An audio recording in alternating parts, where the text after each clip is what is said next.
Now it looks like our subject is sending ruble to various accounts. No phone number, no email, just query.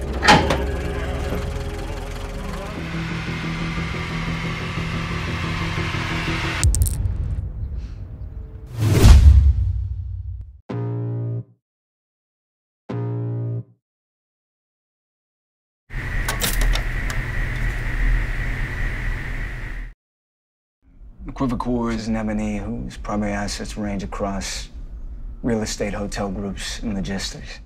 Berlatar di Amerika Serikat, kita diperkenalkan seorang pria sekaligus AML atau analis anti pencucian uang yang bernama Martin. Dia bekerja di pusat Omnicorp Bank dan membuat sebuah laporan yang menyatakan kalau klien mereka tersebut mendapat pendapatan melebihi 7 miliar dolar yang mencurigakan dan menjadi temuan AML. Tapi bukannya mempercayai laporan yang dibuat Martin, si manajer yang bernama Bernard ini malah menganggap Martin udah keterlaluan.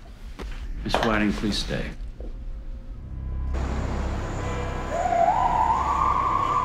Laporan penghasilan sebuah galeri yang bernama Endelman yang dibuat Martin menjadi satu data kalau perusahaan tersebut telah melanggar, dan hal itu membuat rekan Martin yang bernama Robin ini sangat mengapresiasi penyidikan yang dibuat Martin. Tapi berbeda dengan Bernard yang gak sepemikiran dengan mereka, malah memindah tugaskan Martin.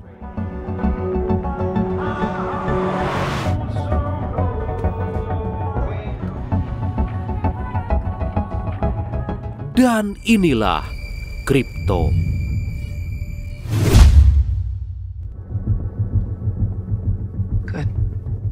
Elba, wilayah utara kota New York, Martin dipindahkan ke tempat di mana dia berasal untuk menggantikan petugas AML di sana yang baru aja pensiun dini. Meskipun Martin punya ayah dan kakak kandung yang tinggal di wilayah tersebut, Martin lebih memilih menyewa sebuah tempat tinggal karena masalah pribadi yang terjadi dalam keluarganya.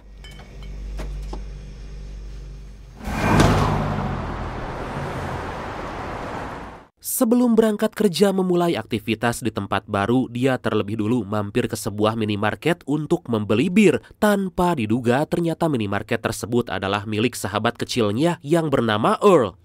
What's up, man? What are you doing here? Alright, see you next time, Ralph.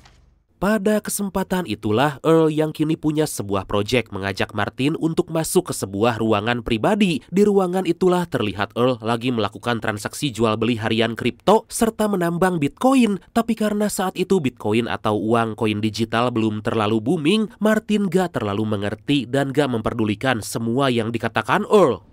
Your electric bill's gotta be insane. No, man, it's all good.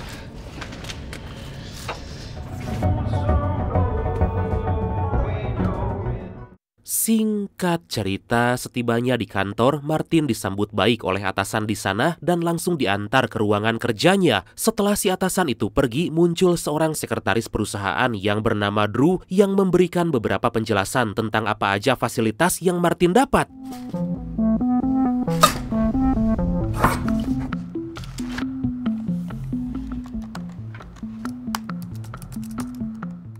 Saat Martin akan beristirahat, Martin dihampiri oleh kakak kandungnya yang bernama Caleb. Merasa Martin benar-benar gak punya hati nurani karena sejak ibunya meninggal, Martin gak pernah mengunjungi mereka. Caleb sangat kecewa dengan tingkah laku Martin saat ini.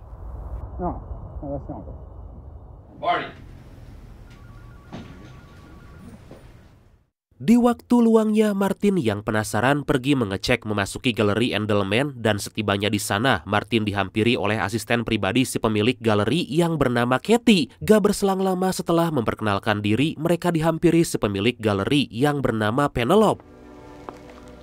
I don't buy it. One doesn't try to appreciate art. Di hadapan Penelope, Martin mengatakan maksud kedatangannya ke sana yang gak lain untuk memeriksa keuangan Penelope. Hal itu dikarenakan Martin mendapati CTR atau Cash Transaction Report atau laporan transaksi keuangan tunai yang dia rasa mencurigakan dan meminta Penelope menyerahkan semua buku laporan keuangannya. Sembari berkeliling, Penelope menjelaskan kalau dia punya seorang akuntan yang bisa membantu Martin. Gak lama setelah kepergian wanita itu, Katie datang dan memberikan kartu nama si akuntan. By the way. Thank you.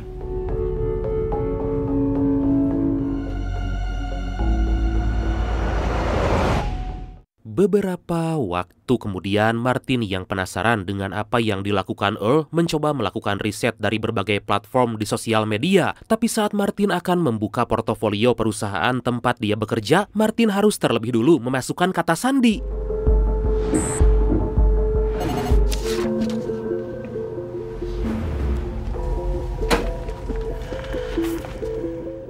Gak lama kemudian Martin yang penasaran dengan keuangan sang ayah mencoba mengecek berkas-berkas tentang keluarganya. Di sanalah Martin mendapati kalau sang ayah telah lama menunggak kredit dan tanah warisan keluarganya akan disita oleh pihak bank.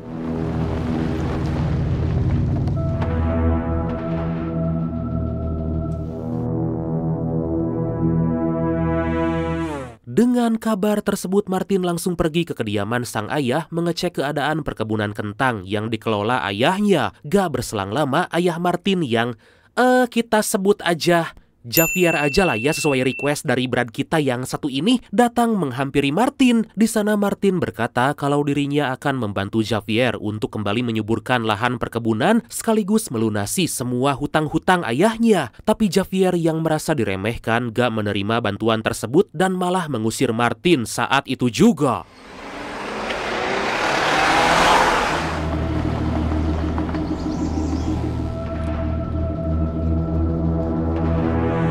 6 jam kemudian di sebuah bar, Martin yang penasaran apakah perusahaan tempatnya bekerja punya akun cryptocurrency meminta bantuan Earl yang ternyata merupakan seorang hacker handal agar meretas dan mendapatkan kata sandi untuk membuka database perusahaan tempat dia bekerja. Di tengah perbincangan mereka, Martin dibuat kaget oleh Katie yang ternyata juga bekerja sebagai penyanyi di bar tersebut.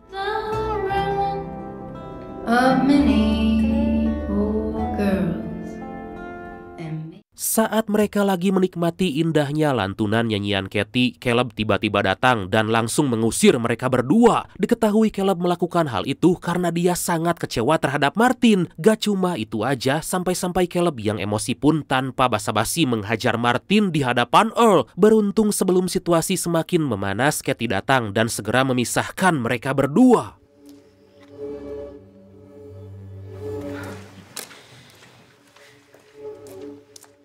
Singkat cerita, di sebuah coffee shop, Katie bercerita kalau dia punya mimpi untuk menjadi seorang seniman. Atas hal itulah apapun yang berhubungan dengan seni, Katie pasti kerjakan dimanapun dan kapanpun. Katie juga menambahkan kalau dia telah berada di sana kurang lebih 6 bulan lamanya.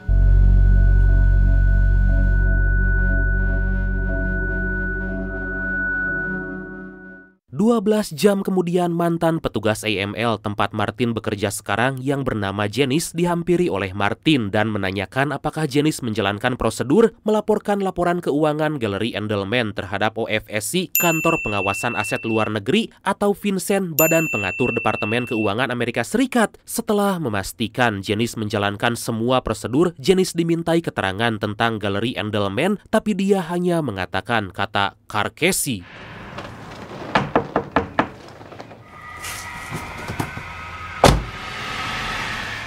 Gak lama setelah kepergian Martin, muncul seorang pria yang memperkenalkan kalau dia merupakan seorang perawat yang menggantikan Marcos. Diketahui Marcos adalah orang yang selalu memberi jenis perawatan kesehatan setiap harinya, tapi tanpa diduga saat si pria itu mulai menyuntikkan jarumnya dan melakukan perawatan, tiba-tiba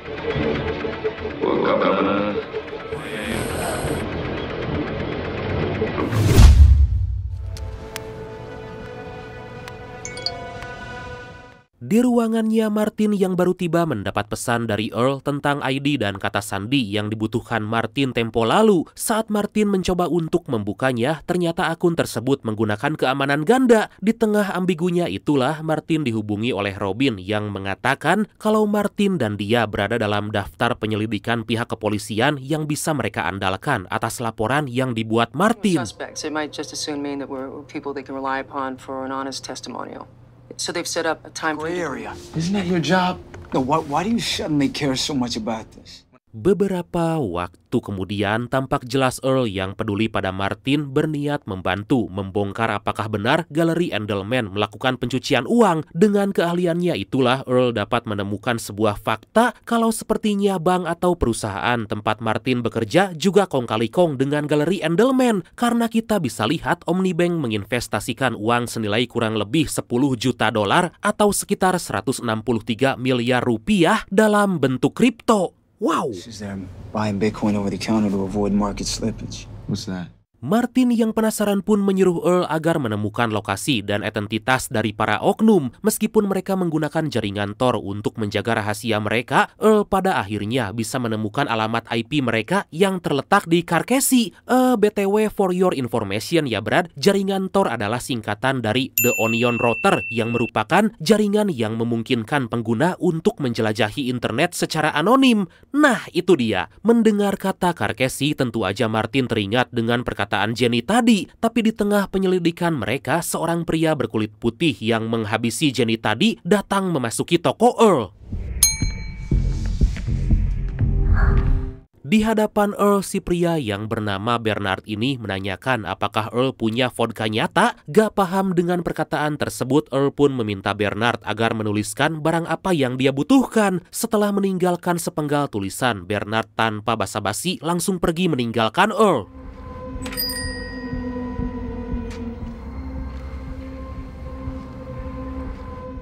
Saat Earl baru aja kembali ke ruangannya, Martin dihubungi oleh Ted, si akuntan dari Penelope yang meminta Martin agar datang ke kantornya. Setibanya di sana, Martin disambut baik oleh Ted yang langsung memberikan berkas-berkas yang dibutuhkan Martin. That won't be necessary. Everything you need is somewhere in there.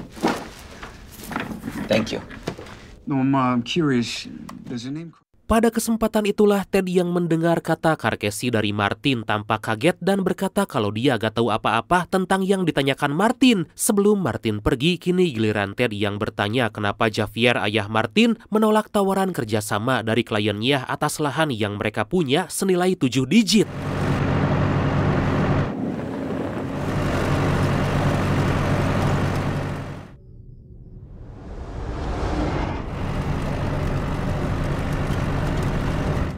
Atas informasi itulah Martin segera pergi menghampiri Javier dan menanyakan kenapa dia gak menyepakati tawaran itu. Javier yang memikirkan kehidupan Caleb pun menjawab kalau dia sebagai ayah ingin membuat anaknya bangga dan punya usaha sendiri. Hal itu dikarenakan Caleb hanya punya penghasilan dari perkebunan kentang yang mereka garap. Then what is it? What did I do? Merasa gak dianggap sebagai anak, Martin bertanya pada Javier di manakah dia saat ibunya sakit keras. Saat-saat itulah Martin mengobati dan merawat sang ibu karena Caleb pada saat itu pergi bertugas menjadi seorang tentara. Mendengar perkataan Martin, sang ayah pun menjawab kalau Martin gak tahu apa-apa soal kehidupan.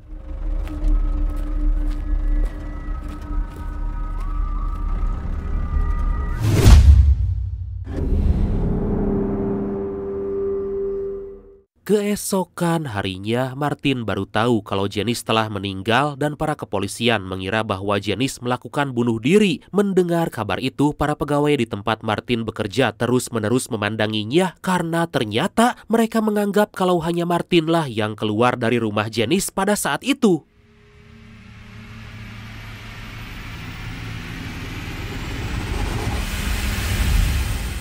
Di ruangannya, Martin dihampiri oleh Earl yang menunjukkan bukti-bukti yang berhasil dia sadap dari Carcassie. Terlihat jelas mereka mendapatkan kiriman Bitcoin dari berbagai akun dan jika dirupiahkan itu bisa mencapai kurang lebih 342 miliar rupiah. Gak hanya itu aja, Earl juga mencari tahu arti tulisan dari Bernard dan ternyata tulisan tersebut mengarah pada sekelompok geng atau mafia Rusia dan dengan kata lain, secara gak langsung Bernard mengancam mereka agar gak lagi menyelidiki kasus tersebut.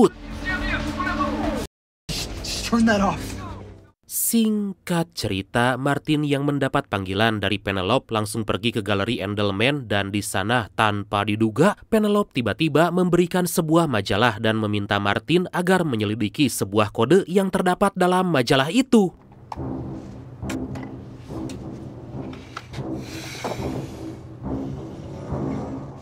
Setibanya di kantor, Martin langsung menyelidiki kode dan alamat yang terdapat di salah satu lembaran majalah. Ternyata setelah ditelaah lebih lanjut, Martin mendapati beberapa cuplikan dari para mafia Rusia yang kejam.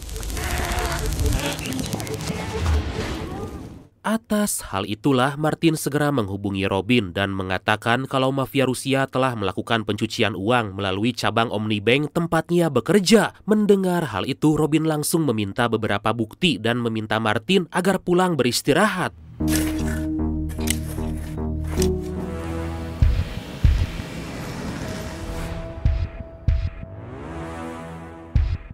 Tapi bukannya beristirahat, Martin segera pergi ke kediaman Javier dan di sana tanpa ada basa-basi sedikit pun, Martin langsung membuka bajunya membantu Javier dan juga Caleb. Melihat hal itu, meskipun sempat heran, tapi Caleb dan Javier tetap membiarkan Martin untuk membantu mereka.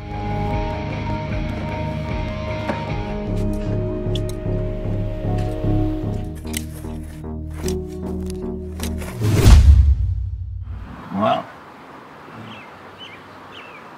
Keesokan harinya, setelah hampir 18 jam non-stop mereka bekerja, Martin diajak oleh Caleb untuk sarapan di sebuah restoran. Tanpa diduga, saat mereka lagi asik menyantap makanan dan hubungan mereka mulai membaik, Martin dibuat kaget oleh sebuah kabar dari televisi yang menyatakan kalau galeri Endelman telah hangus terbakar bersama Penelope di dalamnya. Conducting an autopsy on the deceased as soon as possible in order. What the hell is happening to this town?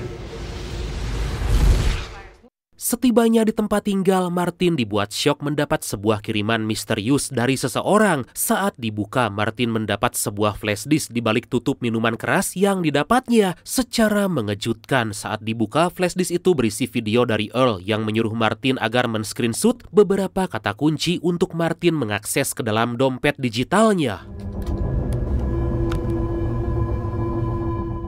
Dari sinilah Martin lagi dan lagi dibuat syok saat Earl berkata kalau Martin menerima flash disk tersebut berarti Earl telah tewas. Earl sendiri telah mengirim salinan berkas yang diterima Martin pada Wikileaks agar membongkar kasus yang lagi terjadi. Saat Martin membuka beberapa berkas lengkap tentang bukti pencucian uang, Martin mendapat sebuah email dari Robin yang ternyata ada kaitannya dengan semua ini.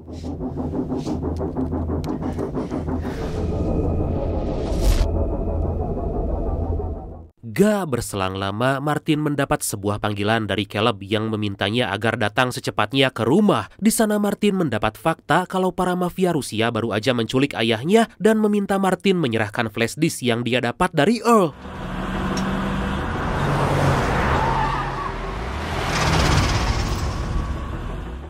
Dengan tergesa-gesa, Martin pun segera pergi ke lokasi dan di sana secara gak disangka kita bisa tahu kalau semua ini adalah perbuatan kelompok Ted. Setelah menyerahkan flash disk yang Ted butuhkan, Martin meminta mereka agar membebaskan Javier.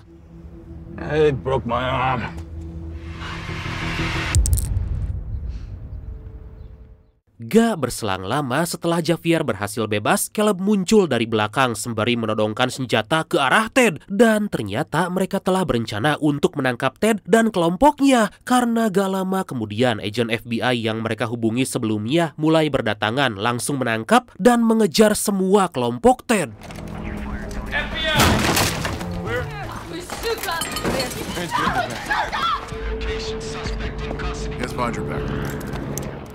Ternyata Kathy merupakan seorang agen rahasia FBI yang telah lama disusupkan untuk membongkar kasus yang juga lagi diselidiki oleh Martin. Meskipun sempat terjadi aksi baku tembak yang sangat epik di antara mereka, tapi Caleb yang merupakan seorang mantan tentara dan para agen FBI yang bertugas berhasil membabat habis kelompok Ted.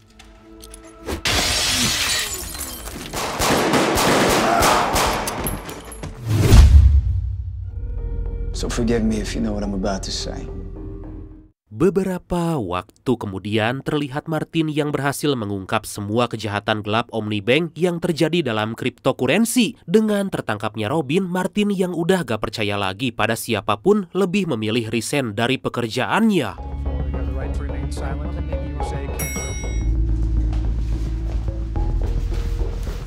Atas apa yang dia dapat dari Earl, Martin kini mencoba mengelola kripto milik Earl sembari mempelajari bagaimana cara menambang Bitcoin. Sedangkan Caleb dan Javier kini bisa lebih menerima Martin dan bersedia menerima bantuannya untuk mengembangkan usaha perkebunan kentang mereka. Dan akhirnya film ini pun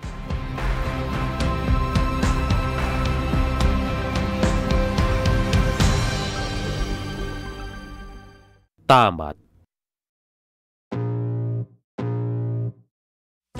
Aduh, flu menyerang nih Brad, jadi suaranya agak-agak bindeng gimana gitu ya. Maaf ya. Oke lah, kita lanjut tisam aja yuk. Titip salam. Dan tisam yang pertama datang dari sebentar, saya carikan ya. Nah, dari sobat sehobi. Malam Bradku, malam juga Bradku. Kirim salam buat yang baru nikah. Moga sakinah, mawadah, warohmah. Aduh, kayak ada rasa sakit-sakitnya gitu ya Brad. Kemudian yang selanjutnya datang dari kucing betina. Hadir wasans, pangheulana nonton meh rame nontona, tisamna buat mantan jangan sampai kamu kembali ke pangkuan aku lagi sebab aku gak butuh kamu lagi. Wah, kelas kucing. Dan yang selanjutnya datang dari Anya Gilardin. Wah, Anya Gilardin. Next video salamin buat Ribka JKT48 Bang, supaya semangat terus untuk menjalani hari-harinya. Oke siap, nanti saya salamin ya. Aduh. Oke Bradku, makasih banyak ya udah nonton sampai akhir. Seperti biasa mohon maaf karena masih banyak kekurangan. Semoga kalian dan keluarga sehat selalu. Salam sukses, salam santuy, dan see you next time. Bye-bye. Aduh.